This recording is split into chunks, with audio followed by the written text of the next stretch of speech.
আম্মুর প্রথম রিয়াকশনটাই ছিল যে তুমি নর্থ সাউথ থেকে পড়াশোনা করতেছো, এখন ফুড কার্ট বলতে রাস্তায় তুমি দোকান দিবা আর এলাকার মধ্যে তোমার বাবাকে সবাই চিনে। This is Safat Saniyat, I am one of the co-owner of Mister burger.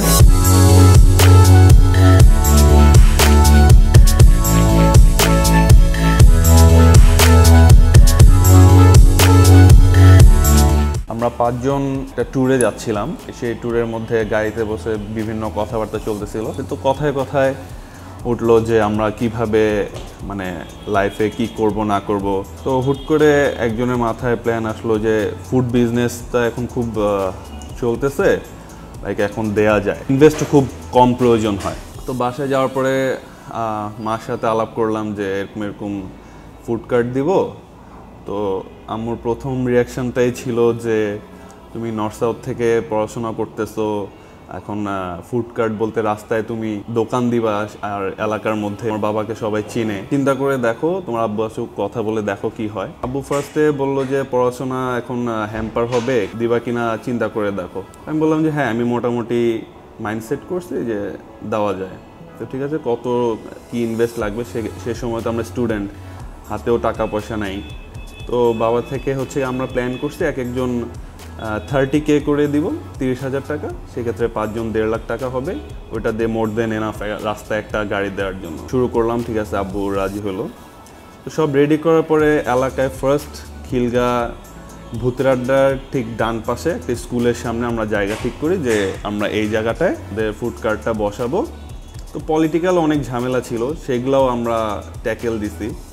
দুপুরে দেখা যাচ্ছে যে রেস্টুরেন্ট টু রেস্টুরেন্ট বিভিন্ন ধরনের জায়গায় ঘুরে টুরে ফুডের আইডিয়া আমরা 5 জন মিলেই সব ঠিকঠাক করে তারপরে যখন ফুড কার্টটা রেডি করলাম, তো আমাদের সবার বাসা থেকে লোকজন আসছে, এসে ফুড টেস্ট করতেছে, and they are really very happy যে হ্যাঁ ঠিক আছে, দিচ্ছে, কিছু একটা করতেছে ছেলেরা। ফার্স্টে একটু নেগেটিভ ইমপ্রেশন ছিল, বাট যখন থেকে দেখতেছে যে না ইটস গোয়িং গুড, তো তারা অ্যাপ্রিসিয়েট করলো এবং তারাই আমাদের কাস্টমার, সব ফ্যামিলি মেম্বারের প্রথম দিন ফ্যামিলি মেম্বারই সবাই ছিল। এবং সবচেয়ে মজার ব্যাপার যেটা হলো যে আমরা খুব টেন্স ছিলাম যে অ্যাকচুয়ালি আমরা কি সেল করতে পারবো কি না, বা রাস্তায় আমাদের এটা লাইক করবে কি না। সবচেয়ে মানে ভালো লাগলো যেটা আমরা 5টা সাড়ে 5টার দিকে কার্টটা নিয়ে এসে বসি, তখন প্রায় 8টা সাড়ে 8টার মধ্যে আমরা আমাদের যে বার্গার বানস ছিল বা ইনগ্রেডিয়েন্টস যেগুলো ছিল সব শেষ হয়ে গেছে, এক কথায় সোল্ড আউট। তো আমরা সবাই খুব খুশি। এরপর যখন আস্তে আস্তে আমরা আমাদের কাস্টমার ক্রিয়েট করে ফেললাম এবং খুব মানে অ্যাপ্রিসিয়েট করতেছিল আমাদেরকে আশেপাশে কাস্টমার, এবং দে ওয়ার রিয়েলি শক যে মানে আমাদের মতো ছেলেরা এটা শুরু করছে। আমাদের সিস্টেমটা ছিল, গাড়ি ছিল, গাড়ির পাশে হচ্ছে একটা খাতা নিয়ে দাঁড়ায় থাকতে হতো, পাশে আরেকজন যে ক্যাশ কালেক্ট করতো।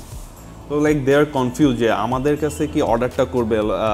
আমি ভার্সিটি থেকে দেখা যাচ্ছে আমরা প্রেজেন্টেশন দিয়ে আসছি, প্রেজেন্টেশন দিয়ে আসার পরে দেখা যাচ্ছে যে ফর্মাল লুক, পিছনে ব্যাগ, হাতে ডায়েরি নিয়ে দাঁড়িয়েছে, ওরা কনফিউজ হয়ে যেত যে অর্ডারটাকে অ্যাকচুয়ালি সে নিবে কিনা। তো এবং যখন কনফার্ম করতো যে না ঠিক আছে, ওনার কাছে অর্ডার দেওয়া যায়, আমাদের সাথে এসে কথা বলতো যে ভাই কী করেন, যখন শুনতেছে যে নর্থ সাউথ থেকে বিবিএ করতেছি, পড়াশোনা করতেছি, এবং আমাদেরকে খুব অ্যাপ্রিসিয়েট করতো সবাই। ওইটাই অ্যাকচুয়ালি আমাদের ইন্সপিরেশন ছিল। দিন শেষে গাড়িটাকে আবার ঠেলে গ্যারেজে নেওয়া, আবার যখন দোকান আমরা স্টার্ট করব তখন গ্যারেজ থেকে আবার গাড়িটা নিজেরাই সব কিছু করতাম, ঠেলে ঠেলে আনতাম, আবার দিয়ে আসতাম। এলাকার সবাই ছিল, সবাই দেখতো, জানতো, অনেকে শকড হতো যে কী ব্যাপার তোমরা এগুলা করতেছো।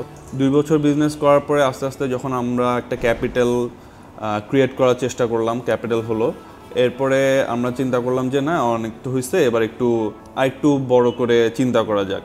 পরে আরেকটা ঠিক তার অপোজিটে আরেকটা আউটলেট নেই, সেই আউটলেটটা মোটামুটি 35 to 40 জনের সিটিং ক্যাপাসিটি। আলহামদুলিল্লাহ আমরা ওখানেও মোটামুটি খুব ভালোভাবেই সাকসেস করি। তো আমরা এখন যে আউটলেটটা আমরা এখন যেটাতে বসে আছি, এটা হচ্ছে ধানমন্ডির আমাদের 3 নাম্বার আউটলেট। এটা দিয়েছি 2 মাস রানিং এবং আলহামদুলিল্লাহ উই আর ডুইং গ্রেট, এবং আমরা খুব নিজেদেরকে প্রাউড ফিল করি যে আমরা স্টুডেন্ট থাকা অবস্থায় অবস্থা থেকে শুরু করে এখন পর্যন্ত এটা নিয়েই আছি। আমি সবার উদ্দেশ্যে এটাই বলতে চাই, বিশেষ করে স্টুডেন্ট, সিজিপিএ যার যেমনই হোক, সিজিপিএর জন্য আমি বলবো যে টেনশন করার কিছু নেই। আমার নিজেরও সিজিপিএ খুব একটা ভালো ছিল না। নিজের পটেনশিয়াল থাকলে, নিজের ইচ্ছা থাকলে, সব কিছু যদি ঠিক থাকে, নিজেই আত্মকর্মসংস্থান যেটাকে বলে, এন্টারপ্রেনিউর হিসাবে নিজেই কিছু একটা করতে পারো। এর দিকে আমরা আমাদের সেমিস্টার ফিগুলা কিন্তু নিজেরাই দিছি, সেক্ষেত্রে নিজেও নিজের পায়ে দাঁড়াতে পারবো, আবার বাবা মাও খুব খুশি হবে।